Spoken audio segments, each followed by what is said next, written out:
welcome back everybody. We're going to start off on a new little project here, if you will. So this is my wife's rifle. This is a Savage Model 11. It's chambered currently in a 243. Now, right before my wreck, I had this barrel in the lathe. This is a barrel made by Preferred Barrel. I've never dealt with these before. I don't really know what to expect, but we're probably all going to find out here before too long. I've got some of the threading here done. The threading is done, but I started the chamber, and then the wreck happened, and it sat in the lathe for months and months, and I pulled it out because I had to get caught up on some other work I was kind of behind on. It's time to get this thing back in the lathe, and so I'm hesitant. I don't know what to do here. I'm thinking about, I've got to shear this off, part this muzzle here. I'm tempted to thread it and put a muzzle brake on here. I'm undecided. This is actually a 6.5, so it's going to become a Creedmoor. The reason is because I buy everything in bulk. I buy bulk bullets and a lot of bulk brass, things like that. Bulk powder, I'm a big fan of buying in bulk because it in the long run does save you some money. So this will become a 6.5 Creedmoor. I'm going to be testing some Peterson brass. I've got this Peterson brass here. This is the small rifle primer brass with the itty bitty flash hole. We'll get into that later. I've also got a recoil lug here. This is a sharpshooter recoil lug. I don't know if I want to install this or not. I'm undecided yet. And we're going to be developing loads here for the 150 grain Sierra hollow point boat tails. That's the reason I went with a 1 in 7 twist to really spin those things up, hopefully stabilize them. On top of that, we're going to install this. This is an Arken Optics. This is the SH4 Gen 2 6 to 24 by 50.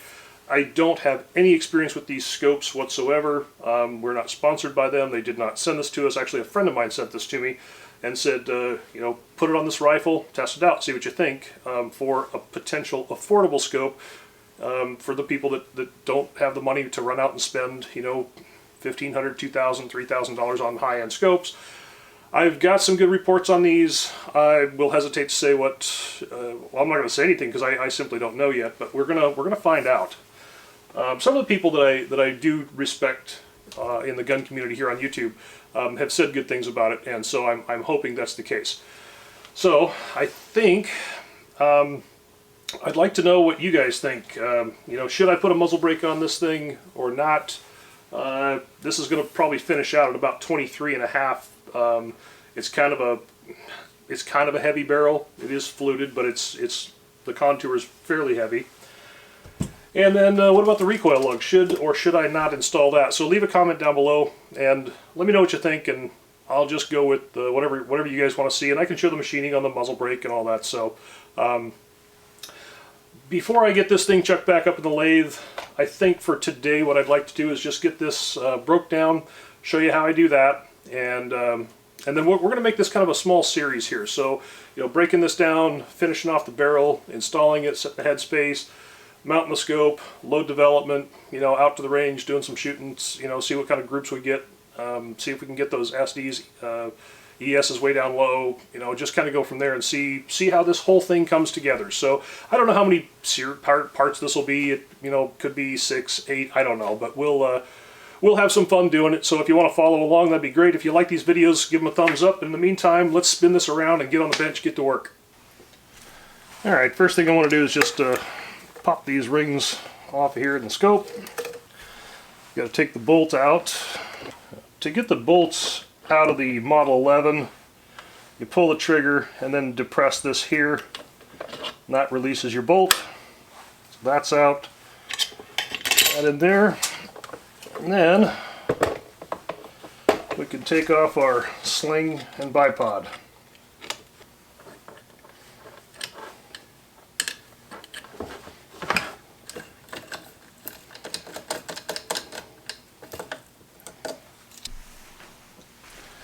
Alright, we're going to get this taken apart here. Get the stock off the action. Get the magazine out of there. This was a tricky one because you got to get this pulled back here so I can get to the screw underneath it. Like so. Oops. Okay. Trigger guard comes off. This comes out. Put that in there. Now, this should work its way up out of here. It's a little tight because it's been bedded into this Boyd stock here. Come on. There she comes.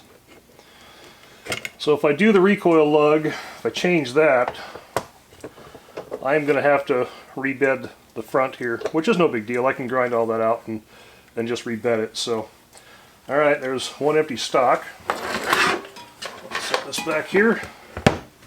Next, let's get this in the vise and get this apart. Well, first let's take the trigger out of it. So I'm just going to push this pin through and kind of hold everything together here.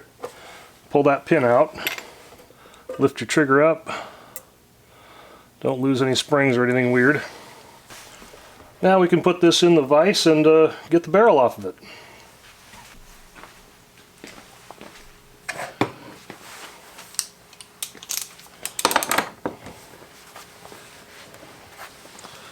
Cinch this down here.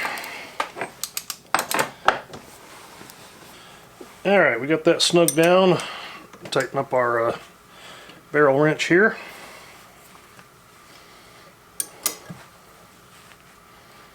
Let's see if this will pop loose. Gonna be stubborn. Alright, so I pulled this back out of the vise and put the wrench on the action side here. So sometimes these barrel nuts can be pretty stubborn. And I don't want to heat that up with a bunch of heat, so you know, getting a little warm is fine, but alright, sometimes when you just put them on here, should have done that the first time.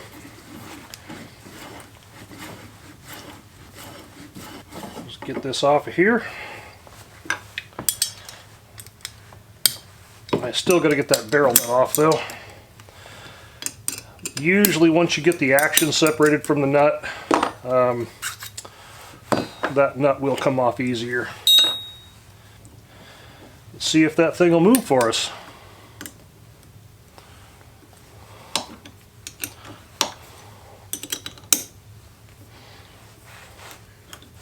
Oh, yeah, sure does.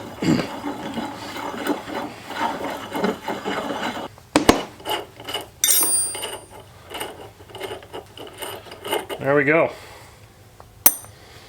Alright, let's get this out of the vise. It's like gritty sand. It depends on how much sand they put in this thing, on these things, depends on how easy the nut comes off, but a lot of metal shavings in that. Just grit. Okay, we got everything apart. That wasn't hard. These are pretty simple. Outside of that barrel nut, those are sometimes they're easy and sometimes they're just a pain. Now I'm curious, I haven't tested this yet because I just got this apart, if my threading is right. Well, I know the pitch is right, but will it fit? Sometimes they're a little tight, sometimes they're a little loose, but let's see here. Snug, I like that. It's not too tight, it's not too loose. There's no play in this at all. It's just solid. That's good. I'm happy with that. I was a little concerned about that, not having this gun apart when I was doing the threading. But I like it. Okay. Alright, in the next video we're going to finish chambering this rifle, and I'll kind of walk you through that and show you how I do it. We'll get this all set up, and well, we'll just kind of carry on. Like I said, this will be probably a, I don't know, 6 or 8 part little mini series. I don't want to make all these videos just super long, but just little series, kind of like I did before with some other Savage stuff. But I think it'll be a fun project. So again, if you like the video, give it a thumbs up, leave a comment. You know, muzzle brake, recoil lug. You know, give me some options. If I can swing it, maybe I'll do it. If I think it's a good idea, or if you think it's a good idea, or something. I don't know. Whatever. We'll see you next time. Thanks for watching.